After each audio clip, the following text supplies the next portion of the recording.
All India transport के अध्यक्ष और पूर्व मंत्री हाजी अरफात जी इस समय हमारे साथ में हैं।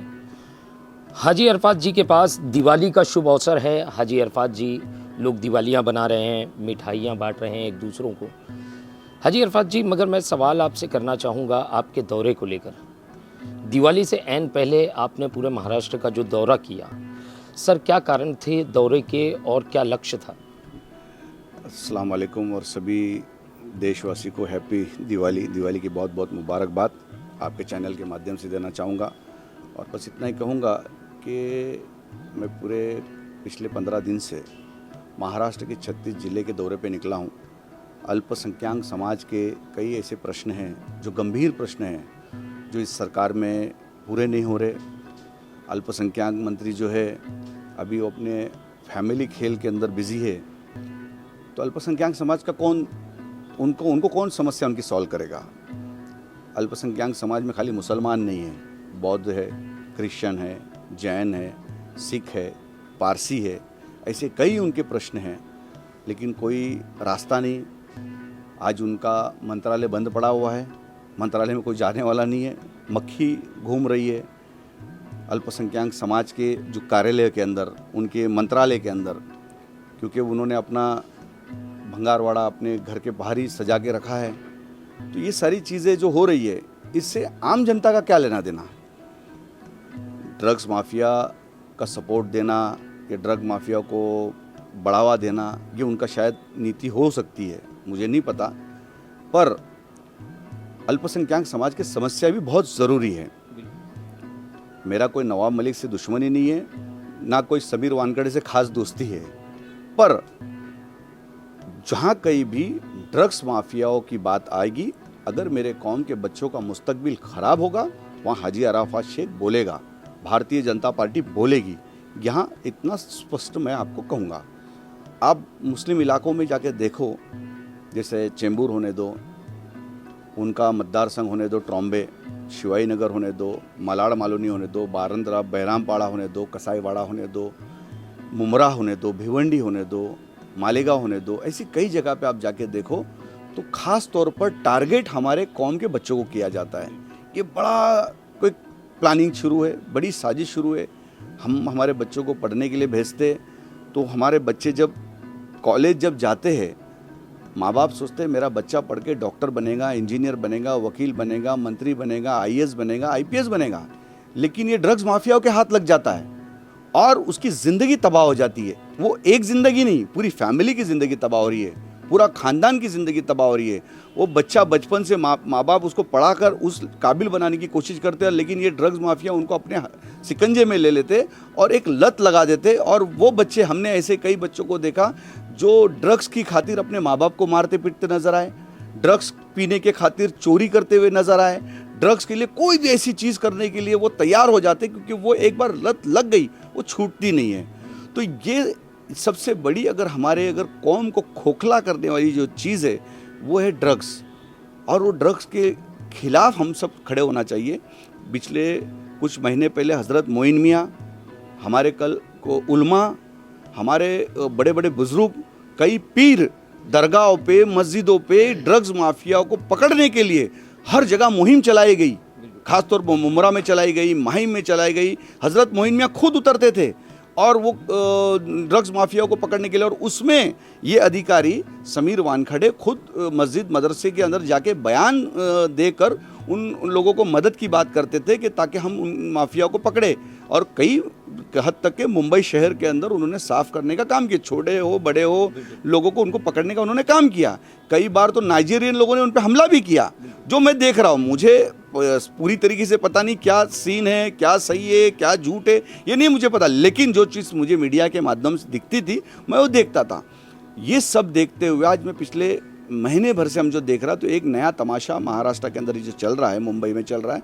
तो हमने देवेंद्र फडणवीस जी से बात की, आशीष शेलार जी से बात की और चंद्रकांत दादा पाटिल से बात की कि केंद्र में हमारी सरकार है, मुख्तार अब्बास नकवी हमारे केंद्र के मंत्री है, अल्पसंख्यक मंत्री है, बहुत सारे फंड्स हैं, हम स्टेट में नहीं है तो देश में तो हम हैं, तो मैं स्टेट का नहीं तो देश का क्या फंड्स ला सकता हूँ। यहाँ पे मौलाना आज़ाद महाराष्ट्र में बंद है, माइनॉरिटी कमीशन बंद है, वक्फ बोर्ड की ज़मीनें बहुत बड़े पैमाने पे बिकी जा रही है।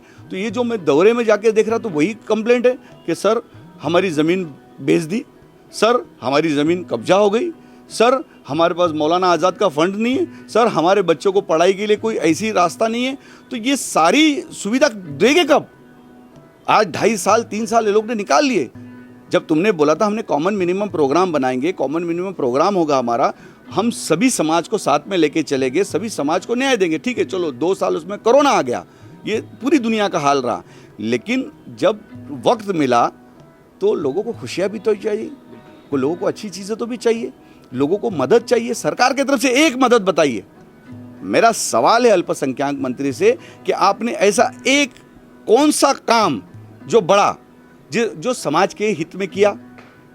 आप सिर्फ हिंदू, मुसलमान, सिख, ईसाई में कर रहे हो। किसका बीवी कौन है, किसका पति कौन है, किसने क्या पहना है, किसने कौन से कपड़े पहना है, कौन से पैंट पहना है, कितनी की पैंट पहना है, ये कोई मंत्री का काम होता है? अब कल पूछेंगे उन्होंने अंडरवेयर इतने की खरीदी थी। तो ये इतने निचले स्तर पे जाकर तो कोई इस तरीके की चीज़ें नहीं करता है। बहुत सारे काम हैं, बहुत सारे बच्चे हमारे जेलों में बंद है, कई मुसलमान बच्चे बेकसूर जेलों में बंद है। उनका कौन वाली, उनको कौन छुड़ाएगा? उनके माँ बाप के सर पे हाथ कौन रखेगा? हमारे बच्चों की तालीमात के बारे में कौन बात करेगा? उर्दू भवन कौन स्टार्ट करेगा? ये सारी चीज़ें मैंने मुख्तार अब्बास नकवी जी से पिछले हफ्ते मैंने बात की तो उन्होंने ये साफ स्पष्ट कहा, हम महाराष्ट्र को फंड देना चाहते हैं। हम हज कमेटी किस तरीके से आगे बढ़नी चाहिए, कल पर 4 दिन पहले आके उन्होंने हज हाउस का एक उद्घाटन करके गया, डिक्लेयर किया नवी मुंबई में। तो केंद्र सरकार से जो फायदे हो सकते हो देने तैयार है। आज कई कब्रिस्तान के वॉल कंपाउंड नहीं है तो ले आओ ना, हम देने के लिए तैयार है। मदरसा फंड हम देने को तैयार, 2.5 साल का प्राइम मिनिस्टर का फंड है, हर मदरसे को 2.5 लाख रुपए देंगे। तो ये क्यों नहीं वहां तक पहुंचा जा रहे? बस इसलिए कि वो क्रेडिट बीजेपी को मिल जाएगा, भारतीय जनता पार्टी को मिल जाएगा।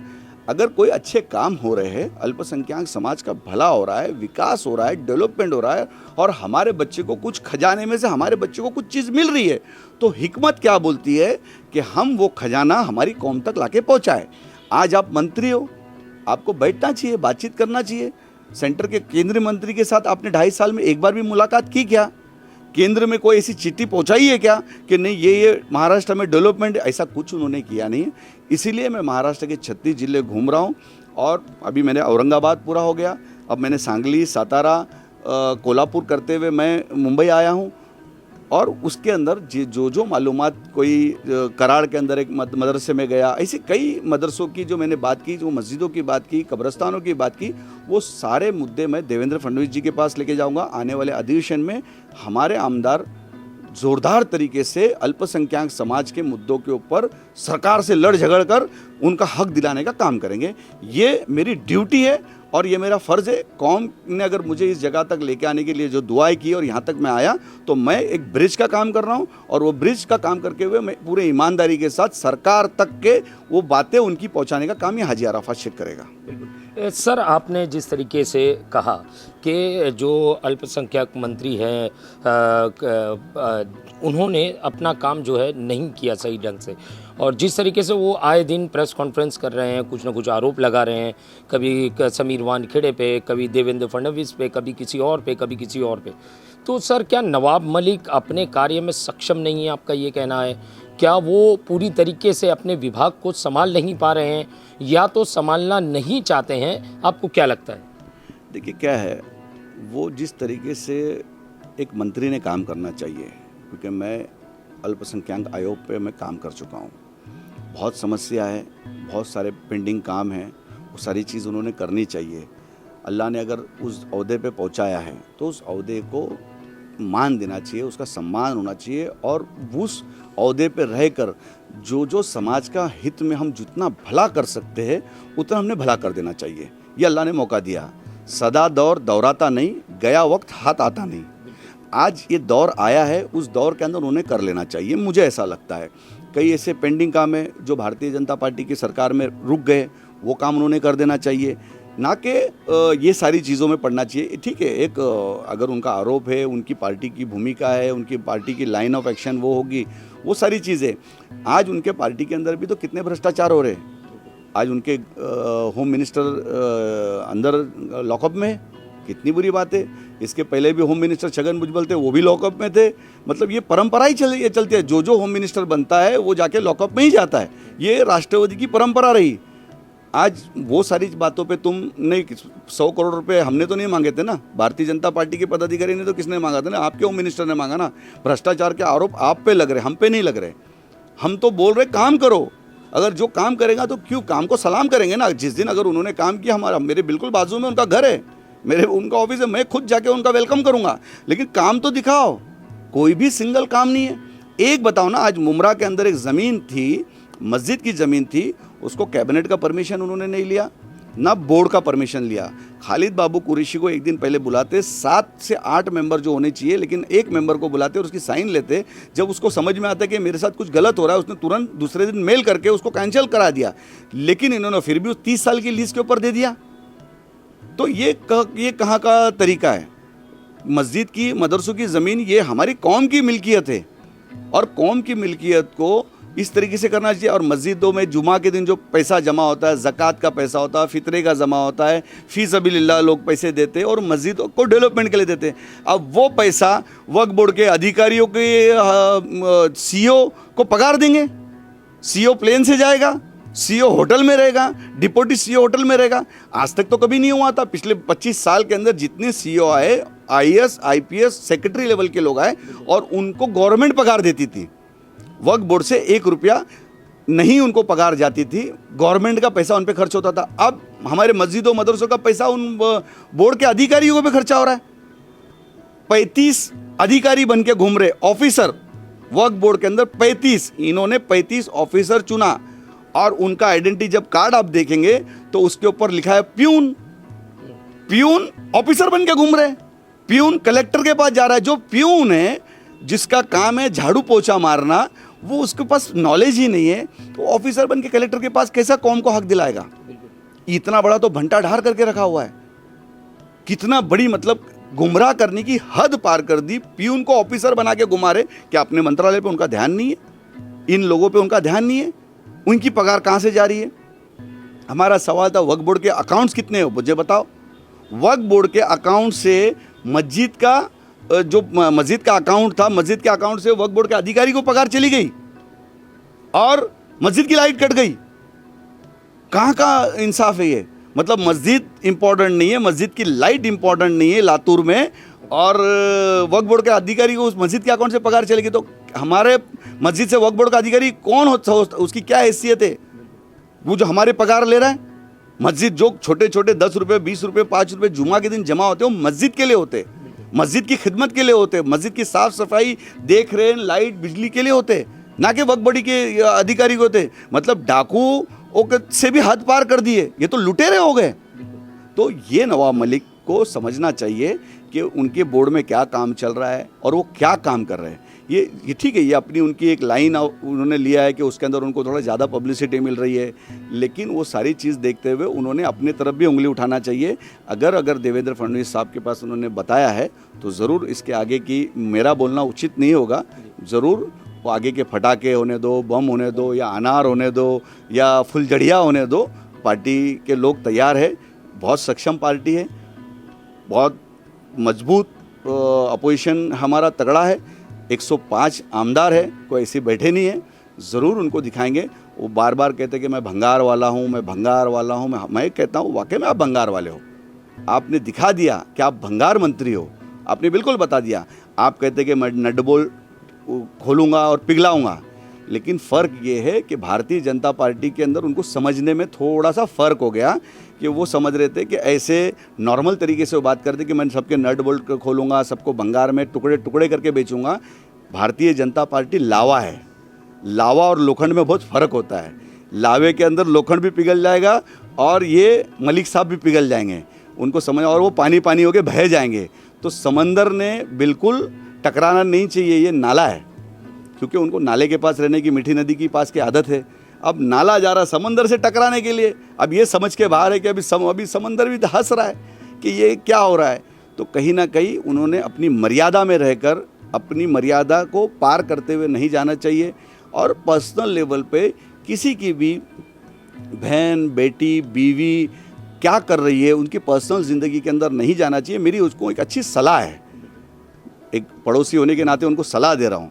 नहीं तो अगर आपकी बहन, बेटी और बच्चे बेटे के बारे में अगर जब बार बात आ जाएगी ना, बहुत आप कहीं मुंह दिखाने के लायक भी नहीं होंगे।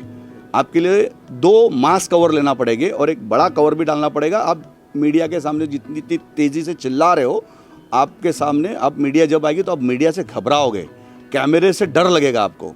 ये ऐसी नौबत आप मत लाओ। एक अच्छी सलाह दे रहा हूँ और मुफ्त की सलाह है ये मेरी, और इस सलाह के अगर मानेंगे तो ठीक है, नहीं तो फिर आपकी मर्जी, कोई मसला नहीं, आप बोलते रहो। जी हाजी जी, आपको लगता है कि क्या ये इनका जो दाव है वो उल्टा पड़ने वाला है आने वाले समय में?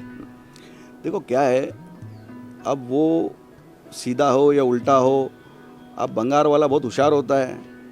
भंगार जब खरीदने जाता है उसको पता रहता है ये 100 रुपये की चीज़ें 1 रुपये में ख़रीदना है, तो उनका बहुत अनुभव अच्छा है कि उन्होंने बोला कि मैं आमदार बनने के पहले भंगार का धंधा करता था, गली गली घूमता था, डब्बा बाटली भंगार वाला ऐसा चिल्लाता था, ऐसा उनका बोलना है, उनके लोगों का बोलना है कि ऐसा गली गली में घूम के जमा करता था। उसके बाद आमदार बन गया, अबू हशीम आज़मी जी की मेहरबानी से आमदार बन गए, और वो अबू हशीम आज़मी को उन्होंने धोखा दे दिया। समाजवादी से जीते, समाजवादी को धोखा दिया, और समाजवादी को धोखा देने के बाद वो राष्ट्रवादी की तरफ आ गए। अब राष्ट्रवादी में भी वो जिस तरीके से इसके पहले मंत्रालय के अंदर अन्ना हजारे ने उनको घर में बिठा दिया था, तो ज़रूर अन्ना हजारे अभी भी हयात है, वापस बहुत सारी चीज़ें आएगी। बात निकली है तो बड़ी दूर तक जाएगी, और जब जाएगी तो उनको भी पता चलेगा कि क्या क्या हो सकता है और क्या क्या नहीं हो सकता है।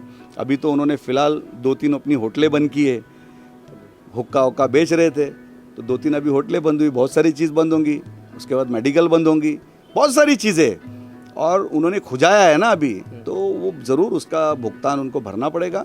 अल्लाह ना करे किसी दुश्मन के साथ में बुरा हो। मेरी तो हमेशा दुआ होगी कि आदमी जल्द से जल्द सुधर जाए और अपनी ज़बान पे थोड़ा सा काबू रखे, और अपनी हद है, जितनी हद है, मैं जितनी मेरी हैसियत है, अपनी हैसियत के मुताबिक ही अगर बात करें तो अच्छा है, लेकिन अगर वो हैसियत पार करके आदमी बात करता है तो उसका भुगतान भी उसको भरना पड़ता है।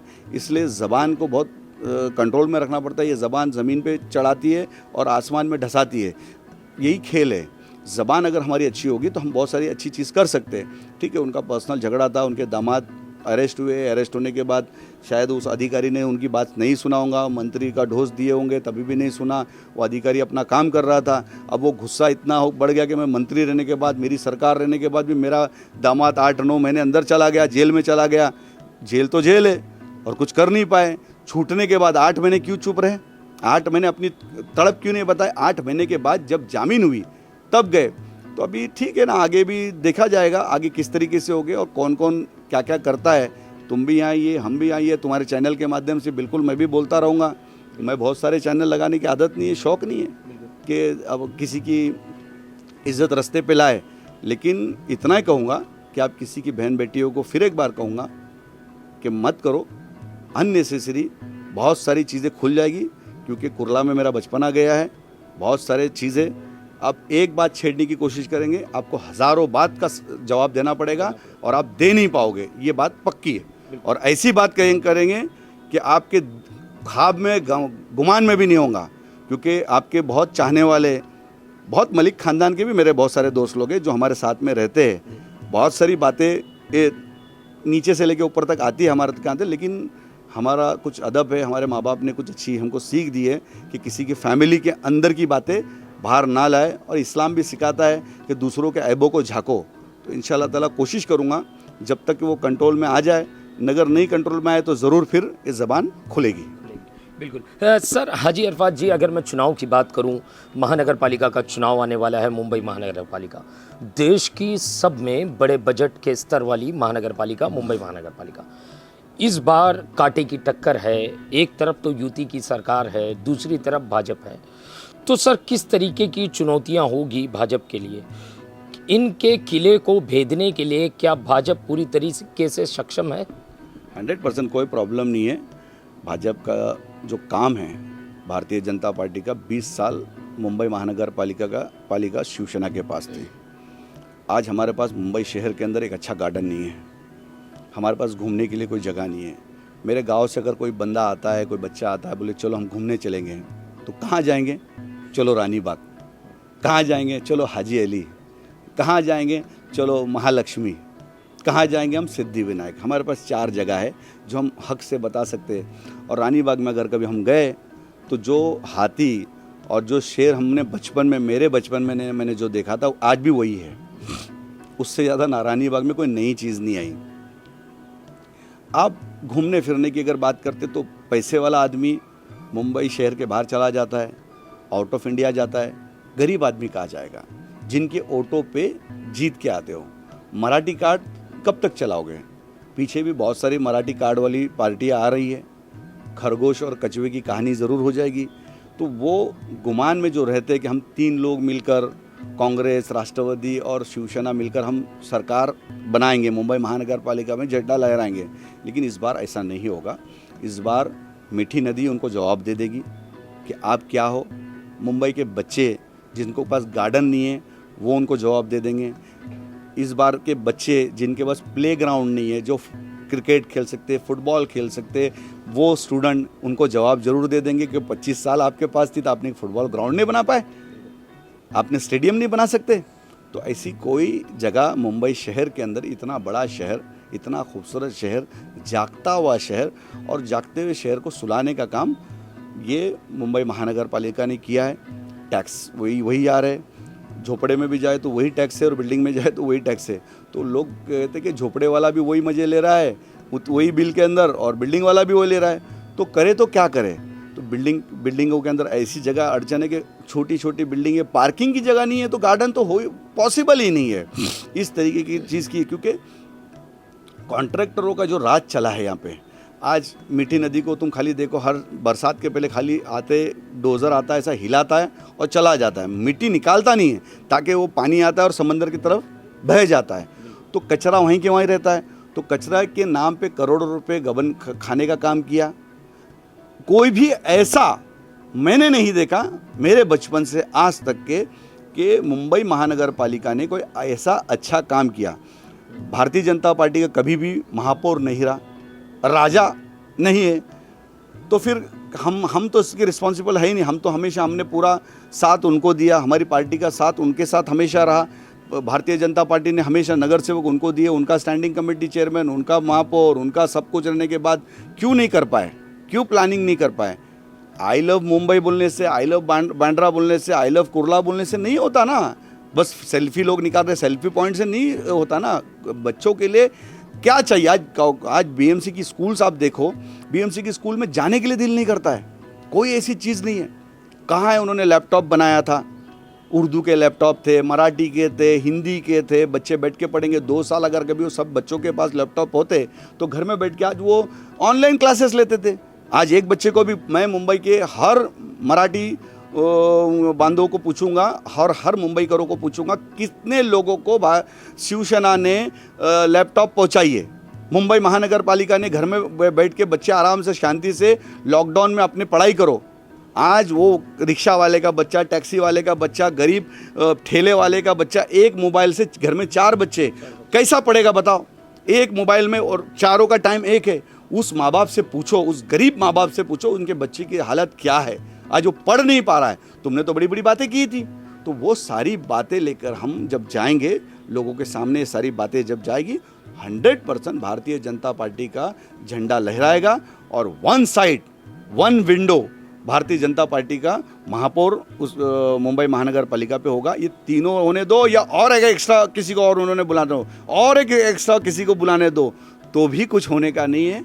और मुंबई में और महाराष्ट्र के अंदर भारतीय जनता पार्टी का झंडा जरूर लहराएगा। बिल्कुल। हाजी अरफात जी, अगर मैं बात करूं कि भाजपा ने एक आरोप लगाया है जो यूपी की सरकार है उन पर, शिवसेना पर, कि जिस तरीके से बाउंड्री लाइन खींची गई है महानगर पालिका के चुनाव को लेकर, तो कहीं ना कहीं भाजपा को नुकसान पहुंचाने के लिए जो एरिया है वो डिवाइड किया गया है।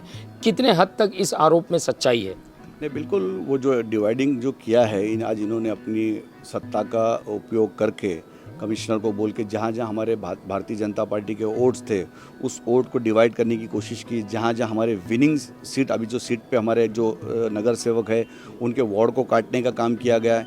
तो ये सब तो अभी हमने उसके ऊपर बिल्कुल कोर्ट में भी कोई गए, बातचीत भी हुई, आशीष शेलार जी वगैरह सब लोग जाके कमिश्नर से भी मुलाकात की, सारी चीज़ हुई है, लेकिन उससे कुछ फ़र्क पड़ता नहीं।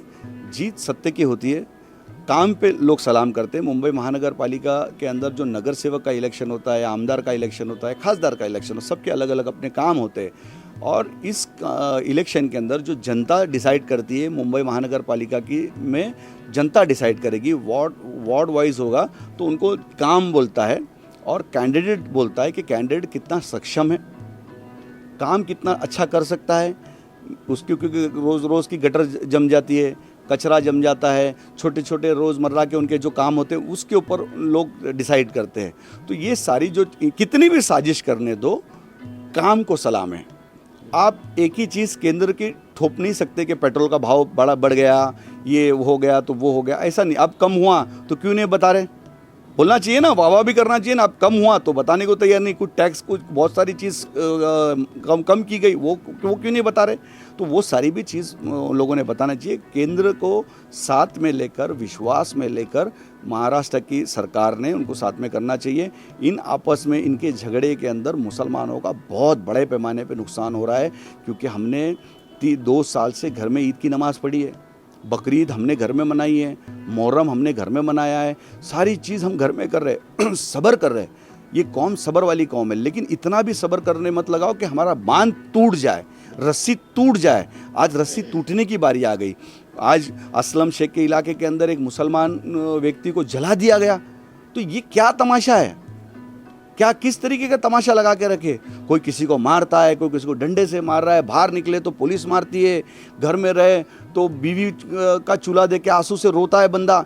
करे तो क्या करे? फेरी वाले रास्ते पे फेरी लगा नहीं सकते क्योंकि उनके पास बंदी आ गई है। एक छोटा काटा क्लिप बेचने वाला करेगा क्या? क्योंकि उसके पास वही साधन है। एक टेलर करेगा क्या? उसके पास वही साधन है। इस्त्री करने वाला करेगा क्या? बाल काटने वाला करेगा क्या? उसके पास वही साधन है, उसके पास एक्स्ट्रा। तो उसके ऊपर सरकार ने क्या सोचा? उन परिवार वालों के बारे में कुछ ऐसा, उनकी फीस बच्चों की भरी क्या? उनको राशन पहुंचाने का काम किया क्या? या उनको कुछ उनके अकाउंट में कुछ पैसे डालने का काम किया क्या? कोई ऐसा काम उन्होंने नहीं किया, जिसका जवाब उनको मुंबई महानगर पालिका के अंदर मुंबई की जनता जरूर देगी।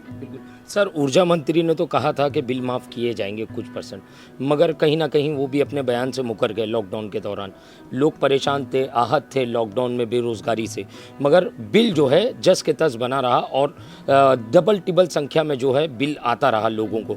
और कई लोगों के आज मीटर तक कट चुके हैं इस मामले को लेकर कि उनके पास पैसे नहीं है लाइट बिजली का बिल भरने के लिए। तो ऊर्जा मंत्री भी कहीं ना कहीं फेल हो गए इस पूरे मामले को लेकर। बिल्कुल वही इन्होंने ध्यान देना चाहिए। अगर आप लोगों ने कहा घर में बैठो, पूरा देश घर में बैठा है, स्टेट के लोग घर में बैठे हैं, मुंबई के लोग घर में बैठे हैं, ऑब्वियसली घर में बैठेंगे तो एसी ऑन होगा। घर में गर्मी तो बैठ नहीं सकते, घर छोटे छोटे, पूरा परिवार बड़ा है, खर्चे बढ़ गए, लाइट तो जलेगी। तो घर में बैठेंगे तो जो अगर कभी 10 यूनिट वापर सकते थे हम लोग, हमने 15 यूनिट 20 यूनिट हमने वापरा, तो ऑब्वियसली हो गया। तो उसके ऊपर कहीं ना कहीं सरकार ने ध्यान देना चाहिए। और अगर कई लोगों की नौकरी चली गई, जब नौकरी चली गई है तो आपको समझना चाहिए, अगर नौकरी गई तो कम से कम सहूलत देना चाहिए, ब्याज माफ़ करना चाहिए। बिल अगर माफ़ नहीं कर सकते तो ब्याज माफ़ करना चाहिए। रिक्शा टैक्सी वालों के हफ्ते अगर आपने घर में हो गया था, 1 साल हो गए, कई रिक्शा चालकों और टैक्सी चालकों ने अपनी बीवी के मंगलसूत्र गिरवी रख दिए। आज ये है कि बैंक उनको सता रही है, बैंक वाले दादागिरी करके उनकी गाड़ियाँ खींच के लेके जा रहे हैं बैंक की तरफ से उनको, क्योंकि पतपीढ़ी बैंक से रिक्शा लेता है, नेशनलाइज बैंक से नहीं लेता है। तो वो महाराष्ट्र की जिम्मेदारी है, महाराष्ट्र के मुख्यमंत्री की जिम्मेदारी है। उसके अंदर पतपीढ़ी बैंक को पत्र देना चाहिए कि बाबा अभी इनको सहूलत दो, इनकी गाड़ियाँ मत खींचो। फिर आज उनको CNG के लिए कुछ सहूलत मिलनी चाहिए जो यहाँ के अपनी स्टेट के हाथ में, वो उन्होंने नहीं दिया। उनके बच्चों की फ़ीस माफ़ होनी चाहिए, वो उन्होंने नहीं किया।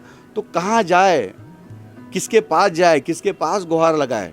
ऐसी हालत है, दवा का ठिकाना नहीं है। तो ये सारी जो चीज़ें जो मुंबई ने देखा है, अल्लाह ना करे दोबारा ये सब चीज़ देखने मिले मुंबई और महाराष्ट्र को और देश को, ऐसी सिर्फ चीज़ें ना हो। लेकिन ये सरकार, मैं कहूँगा, मैं एक एज अ मुंबई कर बोल के, मैं एक मुसलमान होकर, मैं किसी पार्टी का लीडर बोलकर नहीं, एज अ लेमैन करके अगर मैं बोलूँगा तो 100% फेलियर सरकार है। ये मेरे नज़र के अंदर कोई भी काम नहीं है, सारे काम ज़ीरो पड़े हुए। शेतकरी रो रहे, अरे ठीक है, हमने कहा कि भैया ठीक है, हमारे लोगों की अगर तुम नहीं माफ़ करे, शेतकरी का तो बिल माफ़ कर दो। अगर उस शेतकरी का बिल माफ़ होगा तो कम से कम लाइट का, बिजली का बिल माफ़ होगा तो हमारे लिए जो खाना भेज रहा है, भाजी भेज रहा है, अनाज भेज रहा है, वो तो भेज सके। कम से कम उसके तरफ तो देख लो, किसी और के तरफ मत देखो। रिक्शा चालक तो 10 रुपये कमा लेगा, टैक्सी वाला कमा ले, शेतकरी क्या करेगा? आज वो शेतकरी की आत्महत्या करने की बारी आई, क्या ये इंतज़ार कर रहे? एसटी कामगार, दिवाली का बोनस उनको चाहिए था, पगार नहीं दिए, बोनस तो बहुत दूर की बात है, 4000 रुपये दिए। आप बताओ क्या होगा? पुलिस की हालत देखो, पुलिस दिन रात मेहनत कर रही है, हमारी मुंबई पुलिस, महाराष्ट्र पुलिस मेहनत कर रही है, आज उनकी पगार नहीं। तो ये सारी चीज़ क्या है मंत्रालय के अंदर? आज मंत्रालय कई अधिकारी को पगार नहीं पहुंच रही है, बोनस नहीं। जैसा इसके पहले की सरकार में सब खुशहाल थे, इंजॉय कर रहे थे, अच्छे तरीके से कर रहे थे। महाराष्ट्र के मुख्यमंत्री सभी को मिल रहे थे, काम हो रहे थे, डेवलपमेंट के काम हो रहे थे, सीलिंग बन रहा, ये बन रहा है, रोड बन रहे, ब्रिज बन रहे, रास्ते बन रहे, सारे अच्छे काम हो रहे थे ना, मेट्रो, सारी चीज़ें काम हो रही थी, डेवलपमेंट की राजनीति हो रही थी, कोई हिंदुत्व की राजनीति नहीं हो रही थी, सब खुशहाल थे, एक भी दंगा नहीं हुआ। आप सिंगल बताओ किधर दंगा हुआ महाराष्ट्र में? कोई कुछ दंगा नहीं, कुछ नहीं, सब अच्छे तरीके से चल रहा था। लेकिन ये आने के बाद कहीं ना कहीं सब फेल हो गया। मैं पूछता हूँ अबू हशीम आज़मी जी के, मैं पूछता हूँ नवाब मलिक से, मैं पूछता हूँ नसीम खान से, मैं पूछता हूँ असलम शेख से, साहब आप मुसलमान हो या नहीं हो? आपको मुसलमानों की फिक्र है या नहीं है? खाली वोट लेने जाते तब आप मुसलमान हो जाते हो, जब हम कौम के लीडर हो जाते। और जब कौम तकलीफ में तो आप क्यों घर में छुपे हो? क्यों दुम दबा के बैठे हो? क्यों अपनी बात नहीं कर रहे हो? क्यों कौम के हित में बात नहीं कर रहे हो? एक जवाब मैं उनका मुंह से नहीं सुन रहा हूँ, एक भी सवाल का सरकार से वो करते हुए नहीं देख रहा हूँ, या एक भी पॉजिटिव जवाब उन्होंने कौम को दिया नहीं। हमने ये किया, हमने ये कौम के लिए ये लाया, हमने ये मुख्यमंत्री से मांग के लाया। जाने की हिम्मत नहीं है किसी की, बोलने की हिम्मत नहीं है। क्यों शर्मा रहे हो? क्यों दबे हो? अपने अपने वोट बैंक बनाने के लिए अपनी अपनी सीट मजबूत करके अपनी अपने किले में बैठे हो। लेकिन महाराष्ट्र का मुसलमान आपके आस लगा के तक रहा है, कोई तो आएगा और हमको न्याय देगा, कोई तो आएगा जो हमारे को इंसाफ दिलाएगा। कौन है? तो ये सारी चीज़ें अल्लाह के तरफ है। मैं अल्लाह से दुआ करता हूँ अल्लाह सबको हिदायत दे, और कहीं ना कहीं, बहुत सारा नहीं, इन लोगों को हिदायत दे, और कौम की थोड़ी हमदर्दी इनके दिलों में अल्लाह डाल दे। ये थे हाजी अरफात जी, जिन्होंने बड़े ही कड़े शब्दों में एक जो है महाराष्ट्र के जो कैबिनेट मंत्री हैं नवाब मलिक की, उनकी निंदा की, और साफ शब्दों में कहा कि भाजपा पार्टी जो है वो लावा है और इस तरीके के स्क्रैप को वो गलाना जानती है। और जैसे कि उन्होंने कहा कि दीपावली के बाद में, जैसे कि देवेंद्र फडणवीस जो पूर्व मुख्यमंत्री हैं महाराष्ट्र के, उन्होंने ये वादा किया है जनता को कि दीपावली के बाद में जो है मैं जो है इनके जो राज फाश करूँगा और सरकार में क्या कुछ चल रहा है उसे सामने लाऊंगा।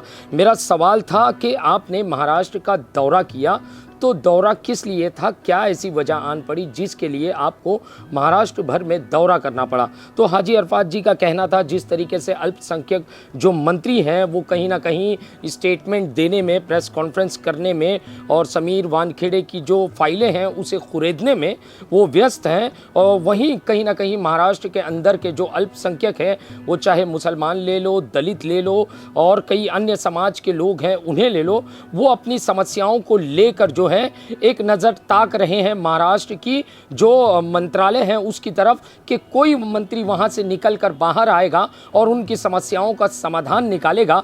मगर कोई मंत्री है कि बाहर आने के लिए तैयार नहीं है, और उन्होंने साफ शब्दों में कहा कि ये सरकार जो है अपने कार्य में विफल हुई है, और महानगर पालिका का जो मुंबई का चुनाव होना है उसमें जो है इन्हें जो है जवाब जनता की तरफ से मिलेगा, क्योंकि जनता को जो सुख सुविधाएं मिलनी चाहिए थी महानगर पालिका की तरफ से वो जनता को नहीं मिली। हाँ, मिली ज़रूर है, वो है महानगर पालिका के नेताओं को, नगर सेवकों को, मेयर को और वहाँ बैठे सरकारी अफसरों को वो सुविधाओं का लाभ मिला है, मगर जनता कहीं ना कहीं इन सारी सुविधाओं से वंचित रही है। तो आने वाला जो महानगर पालिका का चुनाव है वो काफ़ी बड़े उलटफेर लाने वाला है, और चुनावी ऊंट किस करवट और किस पक्ष की तरफ बैठता है ये चुनाव के नतीजे बताएंगे। कैमरामैन साटविलकर के साथ सईद शेख की report, the daily India news, Mumbai.